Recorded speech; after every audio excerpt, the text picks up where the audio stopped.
आइए मित्रों, आप लोग का स्वागत है मेरे इस नए वीडियो में। तो इससे पहले हम लोग सिलोजिज्म पढ़ रहे थे और 4 नियम हम लोग बता चुके थे। हमने कहा था कि सिलोजिज्म के टोटल 10 नियम है। आज 5, 6, 7, 8, 9, 10 ये नियम 6 नियम आज हम लोग डिस्कस करेंगे। और 10 का 10 नियम याद रखना बहुत आसान है। वो तरीका हमें बताएंगे याद रखने का तरीका। फ़िलहाल 10 नियम को समझ लेते हैं।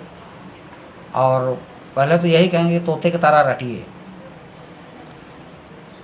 और जैसा हमने कहा था कि सिलोजिज्म जो चैप्टर है सबसे कठिन चैप्टर है, और इस चैप्टर में पहुंचने से पहले कई चीज़ हम लोग को क्लियर रखना चाहिए रिवीजन में।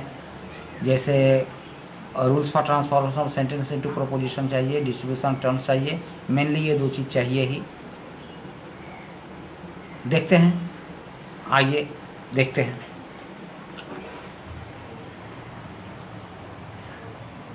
पहले सभी नियमों को हम पढ़ देते हैं। 4 नियम पहले बता चुके थे। 5वां नियम 5, 6, 7, 8, 9, 10 ज़रूरत पड़े पॉज करके सारा नियम जो है आप लिख लीजिए पहले, फिर उसको समझिए। धीरे धीरे हम समझाने का प्रयास करते हैं। 5वां नियम देखिए, कह रहा है कि 2 अंश व्यापी आधार वाक्यों से कोई निष्कर्ष प्राप्त नहीं होता। 2 अंश व्यापी आधार वाक्यों से कोई निष्कर्ष प्राप्त नहीं होता, 5वां नियम।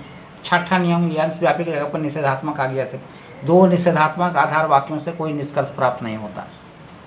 7वां नियम, यदि प्रधान आधार वाक्य अंश व्यापी और अप्रधान आधार वाक्य निषेधात्मक हो तो कोई सिद्धांत या निष्कर्ष प्राप्त नहीं होता।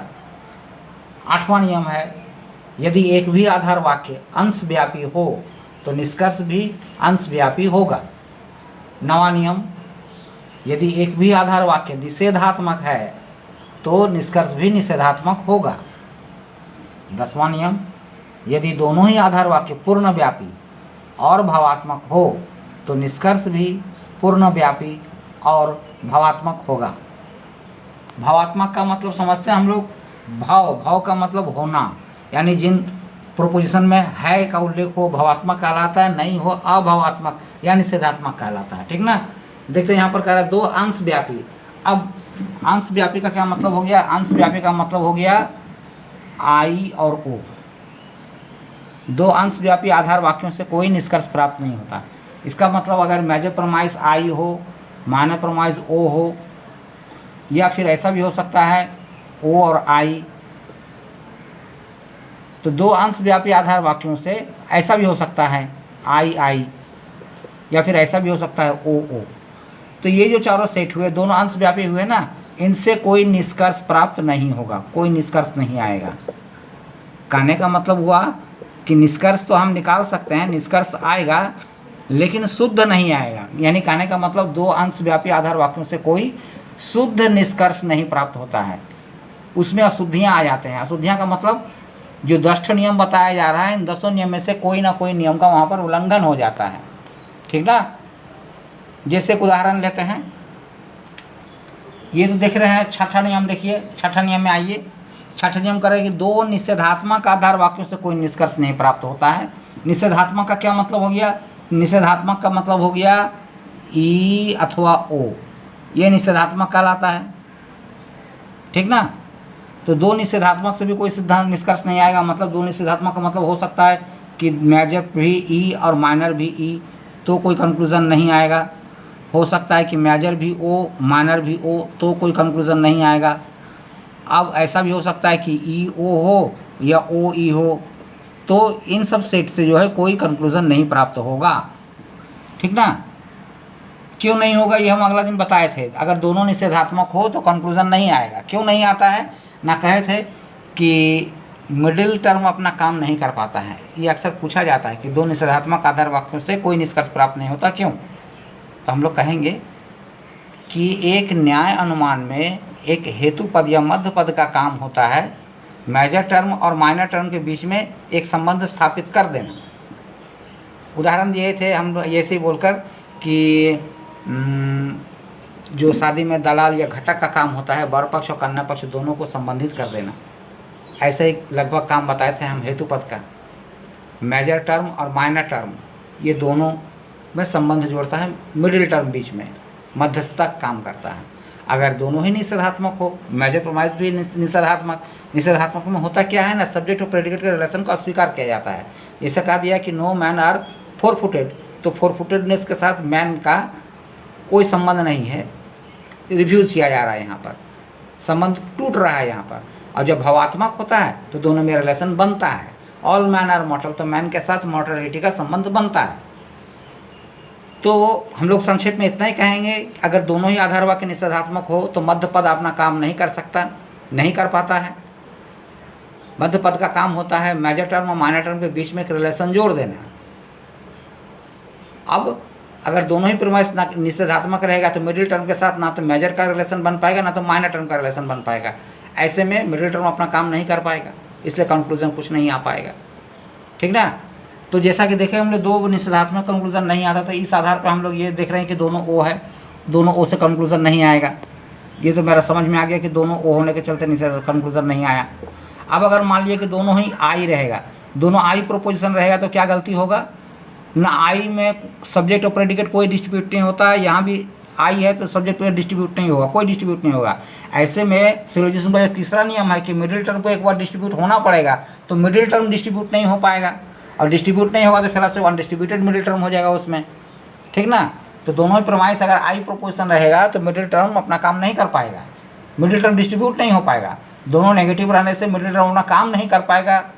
और अगर दोनों ही आई प्रोपोजिशन रहेगा तो उसमें मिडिल टर्म डिस्ट्रीब्यूट नहीं होगा, एक बार भी डिस्ट्रीब्यूट नहीं होगा, तो उसमें फालासिप अनडिस्ट्रीब्यूटेड मिडिल टर्म होगा, अव्याप्त तो मध्य पद का दोष होगा।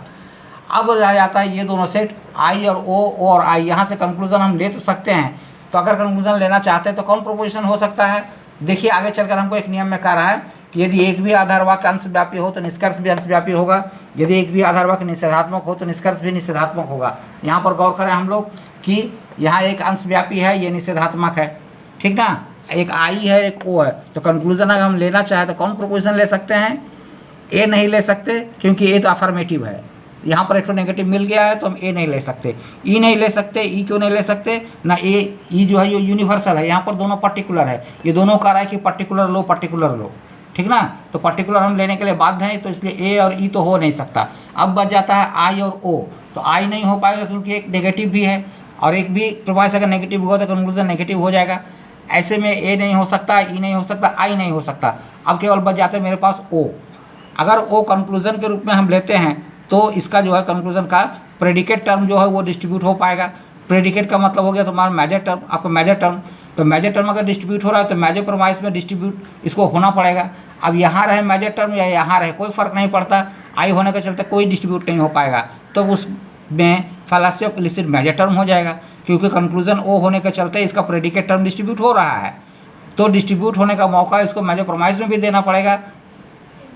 लेकिन चूंकि मेजर प्रोमाइस आई प्रोपोजिशन है जिसमें कोई भी टर्म डिस्ट्रीब्यूट नहीं होगा, तो फालासी ऑफ इलिसिट मेजर हो जाएगा।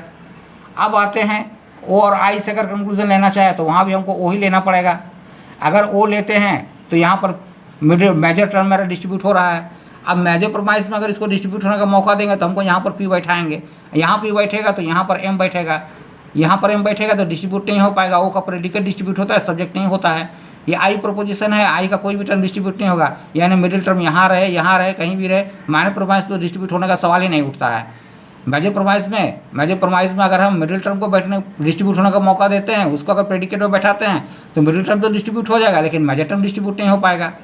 यानी या तो हम मेजर को डिस्ट्रीब्यूट करा पाएंगे या तो मिडिल को डिस्ट्रीब्यूट करा पाएंगे, या तो इसमें अनडिस्ट्रीब्यूटेड मिडिल टर्म हो जाएगा या तो इलिसिट मेजर हो जाएगा। ठीक ना। इन कारणों से दो अंशव्यापी आधार वाक्यों से कोई निष्कर्ष प्राप्त नहीं होता है। दो निषेधात्मक का पहले हम बता चुके हैं कि दोनों ही आधार वाक्य अगर निषेधात्मक होगा तो संभावित जोड़ यही होगा, ई और ओ, यही तो दो निषेधात्मक है। तो हो सकता है कि दोनों ई हो सकता है कि दोनों ओ हो सकता है ई ओ या हो सकता है ओ ई, यही चार सेट प्राप्त होते हैं। और आपने बताया कि अगर दोनों ही निषेधात्मक होता है तो मिडिल टर्म अपना काम नहीं कर पाता है, इसीलिए दो निषेधात्मक से कोई कंक्लूजन नहीं आता है। अब आ जाते हैं सातवां नियम में, यदि प्रधान आधार वाक्य अंशव्यापी है और अप्रधान आधार वाक्य निषेधात्मक है। अब जरा गौर करें, अंशव्यापी है का क्या मतलब हो गया, या तो आई होगा या तो ओ होगा। हाँ, अप्रधान आधार वाक्य निषेधात्मक है। निषेधात्मक है तो क्या होगा, या तो ई होगा या तो ओ होगा, यही निषेधात्मक है। यानी इससे हमें 4 संभावित जोड़े प्राप्त हो सकते हैं। हो सकता है कि आई ई हो सकता है आई ओ हो सकता है कि ओ ई हो सकता है ओ हो। ये 4 जोड़े प्राप्त होंगे। देख लेते हैं चारों जोड़ों में। पहला हो सकता है आई और ई, दूसरा हो सकता है आई और ओ, तीसरा हो सकता है ओ और ई, चौथा हो सकता है ओ और ओ। इसमें गौर कीजिए आप लोग, ये दोनों निषेधात्मक है। ओ पार्टिकुलर नेगेटिव तो कंक्लूजन नहीं आएगा कोई। ये दोनों नेगेटिव है, इससे कोई कंक्लूजन नहीं आएगा। अब आ सकता था इससे और इससे कंक्लूजन, तो अगर ये आई वचन और ओ वचन है तो इसमें हम देखते हैं कि कंक्लूजन ओ होगा। कहाँ ना, अगर एक भी पर्टिकुलर हो तो कंक्लूजन पर्टिकुलर होगा, एक भी नेगेटिव हो तो कंक्लूजन नेगेटिव होगा। ये दो नियम बता रहे हैं। तो ये कह रहा है कि पर्टिकुलर लो, ये कह रहा है कि नेगेटिव लो। ऐसे अगर इसी को मानकर चलते हैं तो कहता है कि पर्टिकुलर नेगेटिव लेना पड़ेगा। ओ का नाम पर्टिकुलर नेगेटिव है तो ओ कंक्लूजन होगा। ऐसे में हम देखते हैं कि इसका मेजर टर्म, यहाँ पर सब्जेक्ट माइनर टर्म बैठेगा, यहाँ पर मेजर टर्म बैठेगा, ठीक ना। कंक्लूजन वैसे ही बैठेगा। तो ओ है, ओ का वो जो है मेजर टर्म डिस्ट्रीब्यूट हुआ। अब मेजर टर्म ऊपर में डिस्ट्रीब्यूट नहीं हो पाएगा, आई में कोई भी टर्म डिस्ट्रीब्यूट नहीं होता है, तो फलस इम्प्लिसिट मेजर हो जाएगा।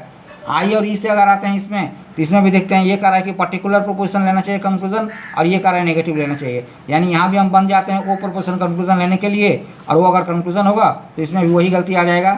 एस पी पी यहाँ पर डिस्ट्रीब्यूट होगा, और यहाँ पर मेजर प्रोमाइज आई होने के चलते कोई टर्म डिस्ट्रीब्यूट नहीं होगा, तो मेजर टर्म प्रोमाइज में डिस्ट्रीब्यूट होगा, कंक्लूजन में डिस्ट्रीब्यूट हो जाएगा, तो फलस इम्प्लिसिट मेजर होगा। ठीक ना, यहाँ तक समझ में आ गया। अब ये समझना आसान है, यदि एक भी आधार वाक्य अंशव्यापी हो, यानी अंशव्यापी का मतलब बताएं हम आई या ओ, तो निष्कर्ष भी अंशव्यापी होगा। ये कहा यदि एक भी आधार वाक्य निषेधात्मक हो, निषेधात्मक का मतलब ई और ओ, तो कंक्लूजन भी निषेधात्मक ही होगा। ठीक ना। अब ये 10वां नियम जो है ये दोनों का उल्टा है। ये कह रहा है कि यदि एक भी आधार वाक्य अंशव्यापी हो तो अंशव्यापी होगा ना।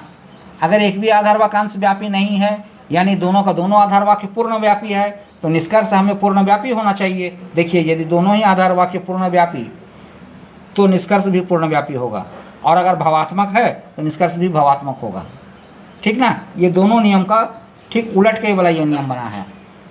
दोनों ही आधार वाक्य अंशव्यापी हो तो निष्कर्ष नहीं आएगा, अगर एक आधार वाक्य अंशव्यापी हो तो निष्कर्ष अंशव्यापी हो जाएगा। दो नकारात्मक निषेधात्मक से कोई कंक्लूजन नहीं आता है, लेकिन अगर एक भी आधार वाक्य निषेधात्मक हो तो कंक्लूजन जो है मेरा वो निषेधात्मक हो जाएगा। और ये 10वां नियम क्या कर रहा है कि दोनों ही आधार वाक्य अगर पूर्णव्यापी है तो पूर्णव्यापी है और भावात्मक है। पूर्णव्यापी है तो दोनों ही पूर्णव्यापी है तो निश्चित भी पूर्णव्यापी होगा, और अगर दोनों ही भावात्मक है तो कंक्लूजन भी भावात्मक ही होगा। ठीक ना। इसको इस प्रकार से समझ सकते हैं संक्षेप में, इस प्रकार से। जैसे ए और ए है तो कंक्लूजन हम ए ही लेने के लिए बाध्य हो जाएंगे, क्योंकि ए पूर्णव्यापी है और भावात्मक है, ये पूर्णव्यापी है और भावात्मक है, तो कंक्लूजन भी मेरा पूर्णव्यापी और भावात्मक यानी कि ए होगा। ठीक। यहाँ पर हम जो मेन कहना चाहते थे वो अगर मान लीजिए कि ए और आई है तो कंक्लूजन मेरा कौन प्रोपोजिशन होना चाहिए। तो ये अगर मान लीजिए कि ए है तो दोनों ही भावात्मक है, तो कंक्लूजन हमको भावात्मक लेना चाहिए, तो हम ए भी ले सकते थे और आई भी ले सकते थे।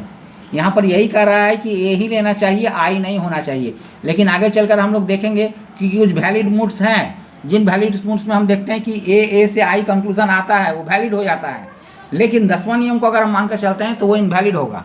एक्चुअली ये वाला हमारा सिलेबस से बाहर है, इसको एग्जिस्टेंशियल फैलेसी कहते हैं, जो कि ग्रेजुएशन लेवल में है, हायर सेकेंडरी में नहीं है।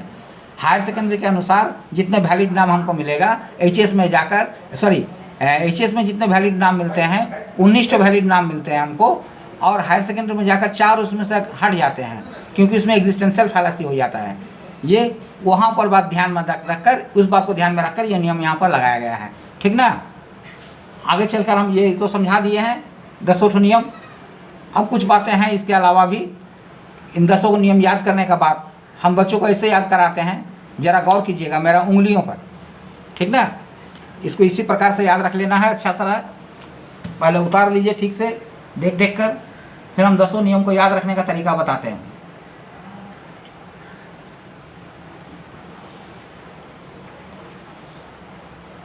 सबसे पहले मेरे तरह ऐसे दोनों हाथ निकाल के बैठ जाइए।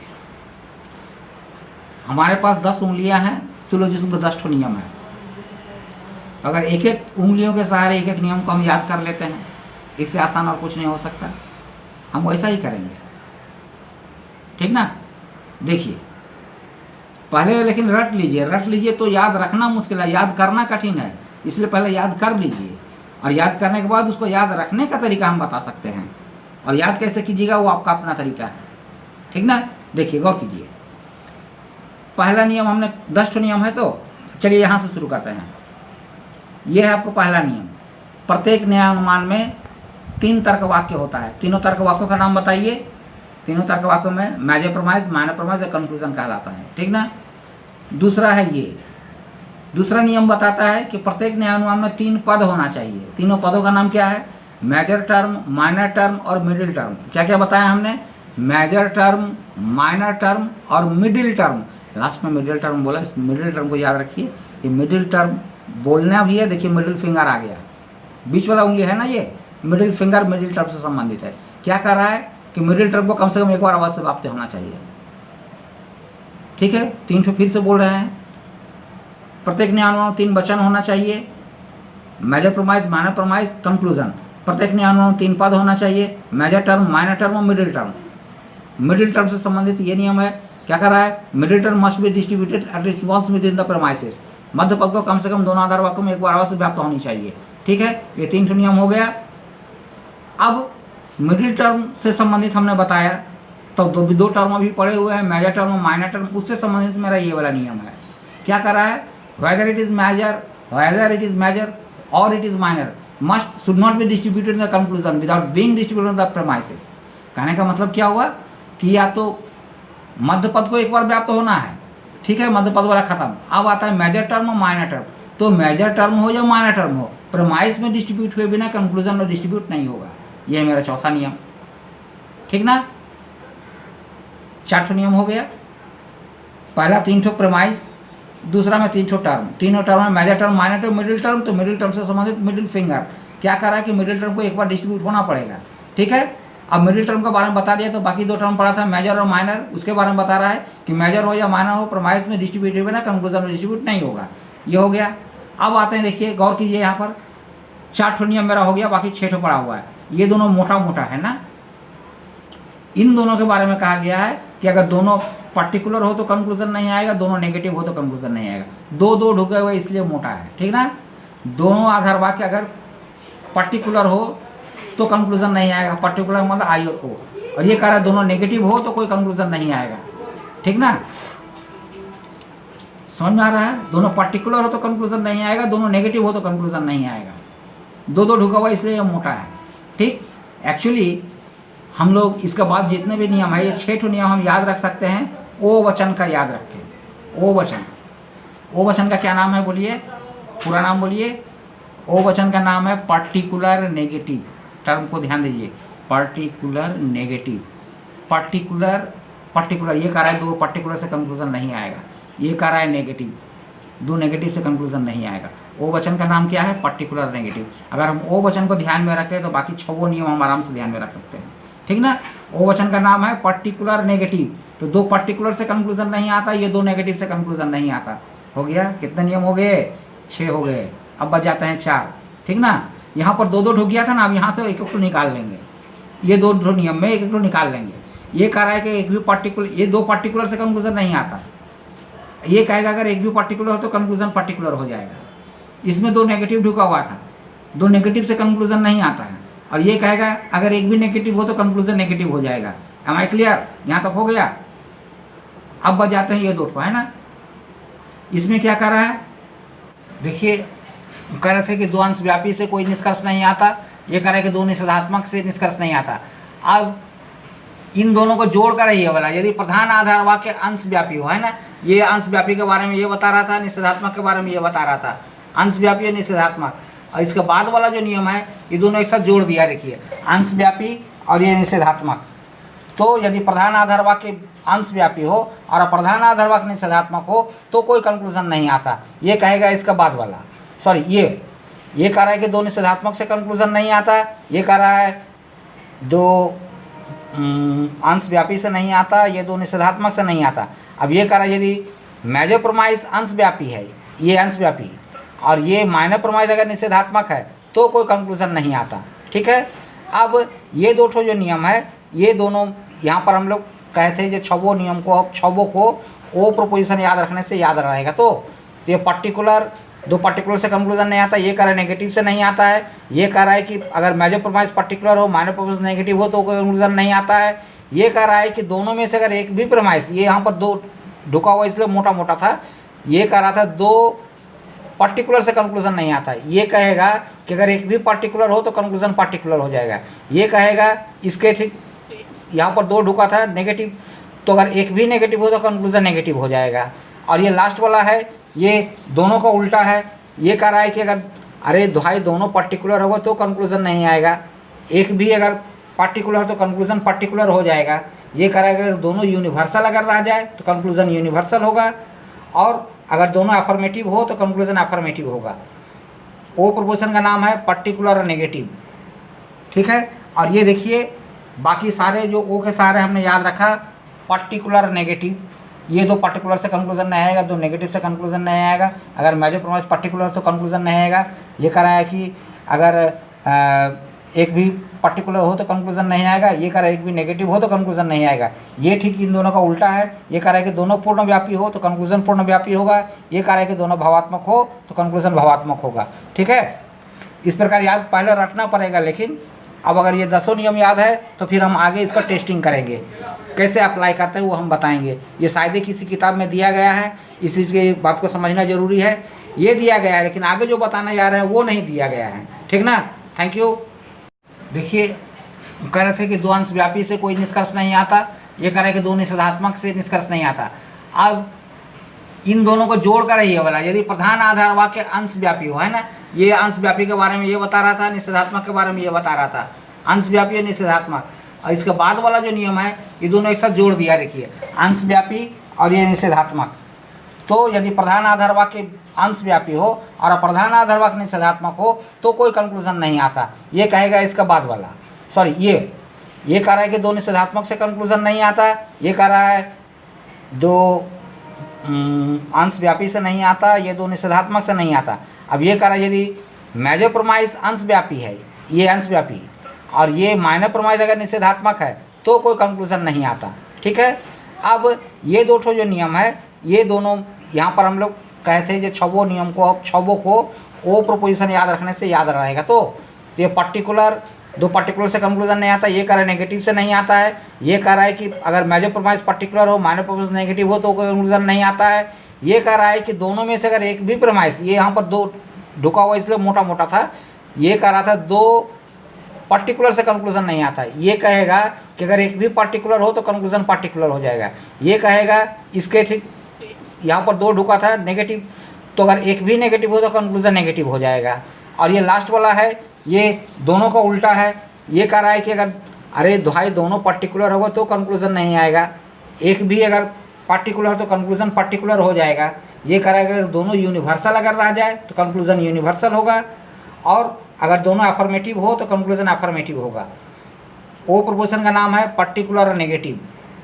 ठीक है, और ये देखिए बाकी सारे जो ओ के सारे हमने याद रखा, पर्टिकुलर नेगेटिव, ये दो पर्टिकुलर से कंक्लूजन नहीं आएगा, दो नेगेटिव से कंक्लूजन नहीं आएगा, अगर मेजर प्रोमाइज पर्टिकुलर तो कंक्लूजन नहीं आएगा, ये कह रहा है कि अगर एक भी पर्टिकुलर हो तो कंक्लूजन नहीं आएगा, ये कह रहा है एक भी नेगेटिव हो तो कंक्लूजन नहीं आएगा, ये ठीक इन दोनों का उल्टा है, ये कह रहा है कि दोनों पूर्णव्यापी हो तो कंक्लूजन पूर्णव्यापी होगा, ये कह रहा है कि दोनों भावात्मक हो तो कंक्लूजन भावात्मक होगा। ठीक है, इस प्रकार याद पहले रखना पड़ेगा, लेकिन अब अगर ये 10 नियम याद है तो फिर हम आगे इसका टेस्टिंग करेंगे, कैसे अप्लाई करते हैं वो हम बताएंगे। ये शायद ही किसी किताब में दिया गया है, इस चीज़ की बात को समझना जरूरी है, ये दिया गया है लेकिन आगे जो बताने जा रहे हैं वो नहीं दिया गया है। ठीक ना, थैंक यू।